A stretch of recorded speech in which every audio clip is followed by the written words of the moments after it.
Hey guys, இன்னைக்கு நாம just another love story சீரீஸ்ல 4வது கடைசி பாகத்தை பார்க்க போறோம்.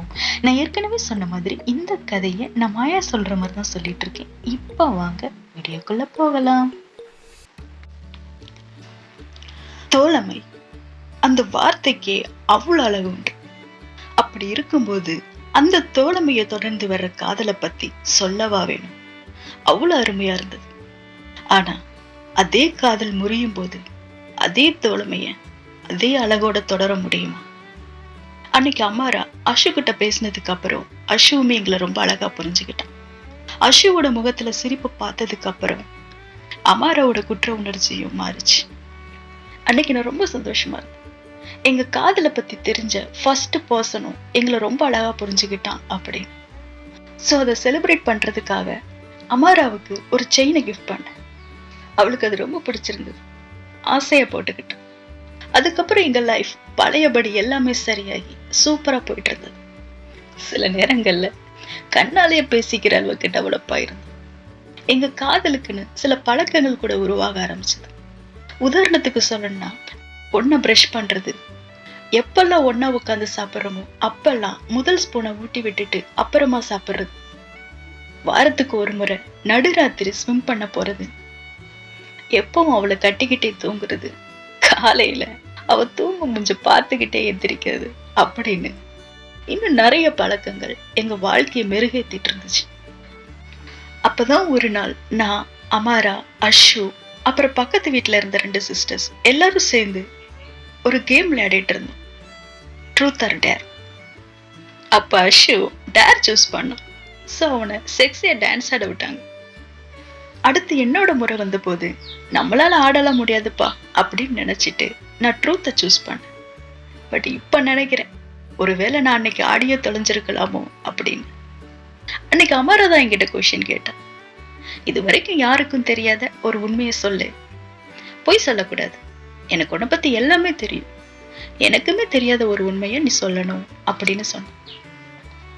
அமராவுக்குமே தெரியாத உண்மைனா அவளை நான் எவ்வளவு காதலிக்கிறேன் அப்படிங்கறத நான் இப்ப வர அவகிட்ட சொல்லல. சோ நான் சொன்னேன், I love Amara. Yes, I love you Amara. உங்களுக்கெல்லாம் என்னை பத்தி தெரியும் நினைக்கிறேன். என்னால டக்குன்னு யார்கிட்டையும் போய் பேசி அவ்வளவு சீக்கிரம்லாம் ஃப்ரெண்ட்ஸ் ஆயிட முடியாது. பட் அமாரா, நான் உங்ககிட்ட எப்பவுமே அப்படி ஃபீல் பண்ணதில்லாமா. உன்னை பார்த்த முதல் நாள்ல இருந்தே என்னால உன்கிட்ட பேச முடியும் அப்படிங்கிற ஒரு கான்பிடென்ட் எப்பவுமே என் மனசுல இருந்துட்டு இருக்கும். உன் கூட இருக்கும் போதெல்லாம் என்னோட தன்னம்பிக்கை அதிகமாகி இந்த வேர்ல்டுல பெஸ்ட் பர்சன் நான் தான் அப்படிங்கிற ஒரு ஃபீல் எனக்கு இருக்கும். உனக்கு தெரியுமா மாரா, நீ என் வாழ்க்கையில வந்த நாள்ல இருந்துதான் என் வாழ்க்கை உயிரோட்டமாவும் ரொம்ப கலர்ஃபுல்லாவும் இருக்கு. படிப்புன்னு பல நேரங்கள்ல நான் என் ஃபேமிலியை பிரிஞ்சு இருந்துட்டு இருக்கேன். பட் நான் ஒரு முறை கூட நான் லோன்லியா ஃபீல் பண்ணதே கிடையாது. இது நான் உங்ககிட்ட முன்னாடி சொல்லலாமாரா. பட் அதுக்கு காரணம் நீ மட்டும்தான். உன் கூட இருக்கும்போது நான் எப்பவுமே ரொம்ப சந்தோஷமா, ரொம்ப கம்ஃபர்டபுளா இருக்கு. என்னோட மொத்த வாழ்க்கையை உன் கூட வாழ சொன்னாலும் நான் சந்தோஷமா வாழ. எஸ் அமரா, எனக்கு என்னோட வாழ்க்கையை உன் கூட வாழணும். இதே சந்தோஷத்தோட எப்பவும் நான் உன் கூட இருக்கணும். ஐ லவ் யூ அமாரா அப்படின்னு சொல்லி, இதான் என்னோட உண்மை அப்படின்னு சொன்னேன். அப்ப அமாரா, நிஜமாவே இது பெரிய உண்மைதான் அப்படின்னு சொன்னான். அன்னைக்கு அங்க இருந்த எல்லாருமே எங்களுக்காக சந்தோஷப்பட்டாங்க. அமாரா அன்னைக்கு பெருசா எதுவுமே சொல்லு, பட் அவ ரொம்ப சந்தோஷமா இருக்கு. நான் சொல்றேன்னு நினைக்க வேண்டாம், அஷு கூட அதான் சொன்ன. அமாரா இவ்வளவு சந்தோஷமா இருந்து நான் பார்த்ததே இல்லை, அவ உன் கூட இருக்கும்போதுதான் ரொம்ப சந்தோஷமா இருக்கா அப்படின்னு சொன்னான். இப்படி எல்லாமே நல்லா போயிட்டு இருக்கும்போது விளையாட்டு முடிஞ்சிட்டு எல்லாரும் சாப்பிட உட்கார்ந்தோம். அப்ப நான் அஷுவுக்கு எல்லாத்துக்காகவுமே தேங்க்ஸ் சொல்லிட்டு, நீ ஒரு நல்ல மனுஷன்டா அஷு, எங்களை ரொம்ப அழகா புரிஞ்சுக்கிட்ட, மத்தவங்க மாதிரி கிடையாது அப்படின்னு சொன்ன. அப்ப அஷு, என்ன மத்தவங்க மாதிரி? மத்தவங்க எல்லார பத்தி உனக்கு தெரியுமா என்ன? அவங்க கிட்ட நீ சொன்னியா என்ன? நீங்க எப்படி ஜட்ஜ் பண்ற? இப்படிதான் நிறைய பேர் இருக்காங்க மாயா. மத்தவங்க என்ன நினைப்பாங்க, அவங்க என்ன சொல்லுவாங்க, இவங்க என்ன சொல்லுவாங்க அப்படின்னு நினைச்சு அவங்களோட வாழ்க்கையை வாழ மறந்துடுவாங்க. உன்னோட லைஃப்ல நல்லதோ கெட்டதோ அதை நீ தான் ஃபேஸ் பண்ணணும். நீ நினைக்கிற அந்த மத்தவங்களோ வேற யாரும் வர மாட்டாங்க. சோ நீங்க யாருங்கிறத நீங்க ஏத்துக்கிட்டு உங்களோட லைஃப உங்களுக்காக நீங்க லீட் பண்ணுங்க அப்படின்னு சொன்னான். அப்ப அமராவும் மத்தவங்களும் அங்க வந்தாங்க. அப்ப அமரா என்ன பேசிட்டு இருந்தீங்க அப்படின்னு கேட்டேன். அப்ப நான் மத்தவங்க கிட்ட காதுல சொல்றத பத்தி பயப்படக்கூடாது அப்படின்னு பேசிட்டு இருந்தோம் அப்படின்னு சொன்னேன். அப்ப அமரா, தயவு செய்து மறுபடியும் ஆரம்பிக்காத மாயா அப்படின்னு டென்ஷன் ஆனா. அப்ப அஷு விளையாட்டுக்காக, மாயா ஓவரா டென்ஷன் பண்ணா மாமா கிட்ட வந்துருமா, மாமா இப்பவுமே சிங்கிள் தான் அப்படின்னு சொல்லி கலாய்ச்சிட்டு இருந்தேன். அப்ப அங்க இருந்த சிஸ்டர்ஸ் எல்லாரும் அஷுவை கலாய்ச்சாங்க. அப்ப அஷு, என்னோட நிலைமையும் கொஞ்சம் யோசிச்சு பாருங்க கேர்ள்ஸ். 2 வருஷமா நான் ஒரு பொண்ணை காதலிச்சிட்டு இருந்தேன். திடீர்னு அவ ஃப்ரெண்டை என்கிட்ட கூட்டிட்டு வந்து இவதான் என்னோட கேர்ள் ஃப்ரெண்டுன்னு சொன்னா எனக்கு எப்படி இருக்கும்? என்னோட குட்டி இதையும் கூட குப்பரப்படுத்துருச்சு தெரியுமா அப்படின்னு சொல்லிட்டு இருந்தேன். அப்ப அங்க இருந்த எல்லாருமே பயங்கரமா சிரிச்சாங்க. ஏன் நானுமே சிரிச்சேன். பட் அமாராவால சிரிக்க முடியல. ஏன்னா தெரிஞ்சோ தெரியாமலோ அங்க அவளையும் தான் கலாய்ச்சிட்டு இருந்தாங்க. அந்த நாளுக்கு அப்புறம் என்னோட வாழ்க்கையும் மாற ஆரம்பிச்சது. அமாரா என்னை விட்டு விலக ஆரம்பிச்சு. லேட்டா போன அம்மா திட்டுவாங்க அப்படின்னு ஒரு சில்லியான ரீசன் சொல்லி என்னை அவாய்ட் பண்ணவும் ஆரம்பிச்சேன். என்னால புரிஞ்சுக்க முடிஞ்சது, அவ எதையும் நினைச்சு டென்ஷனா இருக்கா, என்கிட்ட சொல்ல மாட்டேங்கிறா அப்படின்னு. பட் எனக்கு அப்போ அது எப்படி சரி பண்றது அப்படின்னு தெரியல. சரி, எதுவா இருந்தாலும் அவளோட பர்த்டேக்கு சர்ப்ரைஸ் கொடுத்து அது எல்லாத்தையும் சரி பண்ணிடலாம் அப்படின்னு நினைச்சு அவ பர்த்டேக்காக பிளான் பண்ணேன். அதுக்காக அமாராவோட பெட்ரூமை சூஸ் பண்ணேன். அமாராவோட ரூம் எப்பவுமே கொஞ்சம் டார்க்கா ஷேடா இருக்கும். என் வாழ்க்கையில கலர்ஃபுல்லா இருக்கிற அமாரா பாக்குற இடம் மொத்தமும் பிரகாசமா இருக்கணும் அப்படின்னு அவளோட ரூமையே சேஞ்ச் பண்ண நினைச்சேன். பட் அதெல்லாம் அமாரா இல்லாத போது தானே பண்ண முடியும். சோ அதுக்காக மிட் நைட் வரைக்கும் அமாராவை ஹோல்ட் பண்ண சொல்லி அஷு கிட்ட ஹெல்ப் கேட்க போனேன். புரியுது, எக்ஸ் கேர்ள் ஃப்ரெண்டுக்கு கரண்ட் கேர்ள் ஃப்ரெண்டு சர்ப்ரைஸ் கொடுக்க எக்ஸ் பாய் ஃப்ரெண்டு கிட்ட கேட்கறதும் அது அவனும் பண்றதும் கொஞ்சம் ஆக்வர்டா தான் இருக்கும். இருந்தாலும் கேட்டேன். அஷு ஆரம்பத்துல முடியாது அப்படின்னு சொன்னான். அப்புறம் காதலுக்காக ப்ளீஸ் அப்படின்னு கேட்கும்போது அவனும் ஓகேன்னு சொன்னான். ஸோ நான் எக்ஸைட் ஆகி அஷுக்கு தேங்க்ஸ் சொல்லிட்டு ஓடினேன். அமரா வீட்டுக்கு போய் எல்லாம் செட் பண்ணிட்டு இருந்தேன். அப்படி நான் பண்ணிட்டு இருக்கும் போதே 12 மணிக்கு முன்னாடியே டோரை தட்டுற சத்தம் கேட்டது. டோரை ஓபன் பண்ண, பட் அமாரா வந்திருந்தா. அஷு ஹோல்ட் பண்ண ட்ரை பண்ணியிருக்கான். பட் அமாரா கண்டுபிடிச்சிட்டான். நான் அவளுக்கு சர்ப்ரைஸ் கொடுக்கலான்னு நினைச்சா அவன் எனக்கு கொடுக்குறா அப்படின்னு நினைச்சிட்டு, இல்ல வராது அமாரா, வெயிட் பண்ணு அப்படின்னு சந்தோஷத்துல சொல்லிட்டு இருந்தேன். அப்ப அமரா, மாயா எனக்கு தெரியும், நான் டயர்டா இருக்கேன், என்னை உள்ள விடு அப்படின்னு சொன்னான். அப்புறம் நானும் சரி வா அப்படின்னு விட்டேன். உள்ள வந்ததும் நான் என்ன பண்ணிட்டு இருக்கேன் அப்படின்னு தெரிஞ்சிருந்தாலும் நான் பண்ணதை பார்த்து பிரமிச்சு போய் நின்னேன். நான் பண்ண எல்லாத்தையுமே ஒண்ணு விடாம பார்க்க ஆரம்பிச்சேன். தேங்க் காட் நான் பண்ணது அவளுக்கு பிடிச்சிருந்தது. அவ கண்ணுல ஆனந்த கண்ணீர் வந்தது கூட என்னால பார்க்க முடிஞ்சது. அதை பார்த்து எனக்கும் அப்படி ஒரு சந்தோஷம். எஸ், அவளுக்கு பிடிச்சிருக்கு அப்படின்னு. நான் எக்ஸைட் பண்ணல, நான் இன்னும் கம்ப்ளீட் பண்ணலாமாரா, அதுக்குள்ள நீ வந்துட்ட அப்படின்னு என்னென்னமோ பேசி எக்ஸைட்மெண்ட்ல குதிச்சிட்டு இருந்தேன். அப்ப அமாரா, இட்ஸ் பியூட்டிஃபுல் மாயா, இந்த மாதிரி ஒரு சர்ப்ரைஸ் என் வாழ்க்கையில எனக்கு யாருமே கொடுத்ததில்லை அப்படின்னு சொன்ன.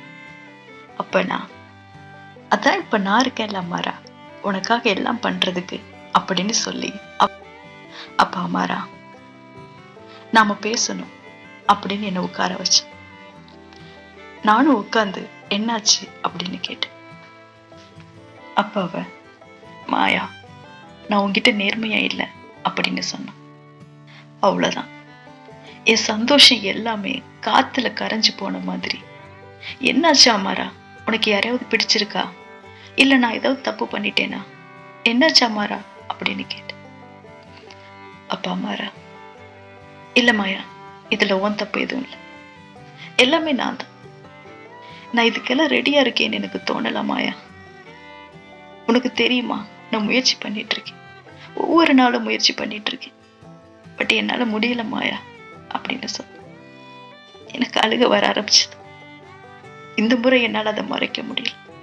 அவ முன்னாடியே அழ ஆரம்பிச்சு. என்னாச்சு அமாரா? நமக்குள்ள அப்படி என்ன குறை இருக்கு? நம்ம 2 பேரும் ஒன்னா இருக்கும்போது ரொம்ப சந்தோஷமா இருக்கும். அந்த சந்தோஷத்தை மத்தவங்களால கூட உணர முடியல. உங்கூட இருக்கும்போது நான் ரொம்பவே சந்தோஷமா இருக்கேன் மாறா.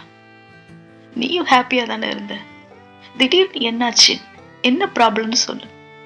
எதுவா இருந்தாலும் நான் சால்வ் பண்றேன். சால்வ் பண்ண முடியாதுன்னு எதுவுமே இல்ல மாறா அப்படின்னு சொன்ன. அதுக்கு அம்மாரா, அது அவ்வளவு ஈஸி இல்ல மாயா. ஃபர்ஸ்ட் நான் சொல்றத கேளு. இதை நான் எப்படி உனக்கு எக்ஸ்பிளைன் பண்றது? உனக்கு தெரியும்ல மாயா, ரிலேஷன்ஷிப்ல எனக்கு செட் ஆகாதுன்னு. என் அப்பா என்னை விட்டுட்டு போகும்போது எனக்கு 4 வயசு இருக்கும். அப்ப இருந்து நானும் என் அம்மாவும் அதே வீட்டுலதான் இருந்துட்டு இருக்கோம். பட் நான் கடைசியா என் அம்மா கிட்ட எப்ப சரியா பேசினேன் அப்படிங்கிறது எனக்கு ஞாபகம் இல்லை.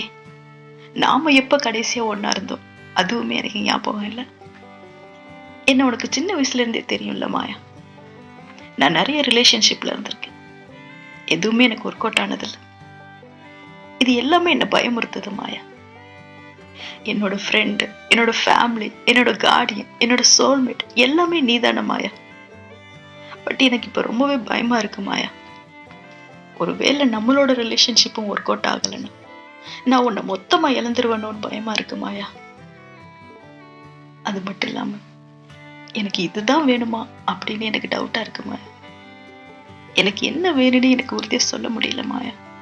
நான் குழப்பத்துல இருக்கேன். உனக்கு ஞாபகம் இருக்கா மாயா, முதல் முறை நீ என்னை பார்க்கும்போது நான் அப்செட்டா இருந்தேன். பட் என்னை பார்த்த அடுத்த செகண்ட்ல நீ என்னை சிரிக்க வச்சு. அந்த பர்சனா நீ எனக்கு என் லைஃப்ல வேணும் மாயா. இதுவரை என் வாழ்க்கை ஃபுல்லாவே நான் எல்லாத்தையும் ஷேர் பண்ணிக்கக்கூடிய ஒரு பர்சனா நீ மட்டும்தான் இருந்திருக்க மாயா. எனக்கு என்ன பிரச்சனைனாலும், வீட்டுல பிரச்சனை, பாய் ஃப்ரெண்ட் கூட பிரச்சனை, அந்த பிரச்சனை, இந்த பிரச்சனை, எல்லாத்துக்கும் நான் உன்கிட்டதான் ஓடி வந்திருக்கேன் மாயா. இப்போ உன் கூட ஒரு பிரச்சனைன்னு வரும்போது என்கிட்ட பேசு, எனக்காக பேசுன்னு யாருமே இல்லை மாயா. எனக்கு என் ஃப்ரெண்டு வேணும். நான் அவளை ரொம்ப மிஸ் பண்றேன் மாயா. எனக்கு எனக்கு எல்லாமே சிக்கலான மாதிரி இருக்கு மாயா. இந்த இந்த காம்ப்ளெக்ஸ்ல என்னால என் ஃப்ரெண்டை கண்டுபிடிக்க முடியல. என்னால என் ஃப்ரெண்டு கிட்ட பேச முடியல. எனக்கு என் ஃப்ரெண்டு மாயா திரும்ப வேணும். எனக்கு தெரியல, எல்லாமே என்னோட தப்பு தான். தயவு செய்து நாம இந்த உறவுல கொஞ்சம் பிரேக் எடுத்துக்கலாமா? எனக்கு என்னோட பழைய மாயாவா இருப்பியா அப்படின்னு அழுதுகிட்டே கேட்டேன். நானும் இடையிடையே நான் தப்பு பண்ணியிருந்தா என்னை மன்னிச்சிரு அமாரா. நான் என்னை உனக்காக மாத்திக்கிறேன். நம்ம உறவை நான் பாதுகாக்கிறேன். எல்லாத்தையும் நான் சரி பண்றேன். இப்போவும் நான் உன்னோட ஃப்ரெண்டு தாண்டி. நான் என்ன பண்ணணும்னு மட்டும் சொல்லு. எதனாலும் நான் பண்றேன், உனக்காக பண்றேன். பட் பிரேக்கப் பத்தி மட்டும் பேச வேண்டாம் அப்படின்னு எவ்வளவோ சொல்ல ட்ரை பண்ண. நான் ஸ்டார்டிங்ல சொன்ன மாதிரி என்னோட காதலுக்கு பலமா என்னோட நட்பை தான் நான் பெருசா நினைச்சிட்டு இருந்தேன். கடைசியா என்னோட காதல்ல அவளோட தோழியை தொலைச்சிட்டேனாலதான். ஃப்ரெண்டு மாயா தான் வேணும், கேர்ள் ஃப்ரெண்டு மாயா வேண்டான்னு சொன்னான். அது எப்படி முடியும்? நட்பு மட்டும் வேணும்னு சொன்னா இவ்வளவு நாள் நான் கொண்ட காதல் எல்லாமே எனக்கு மறந்து போயிருமா என்ன? சொன்னா, அமாரா, நான் உங்கூட சேர்ந்து ரொம்ப தூரம் வந்துட்டேன்.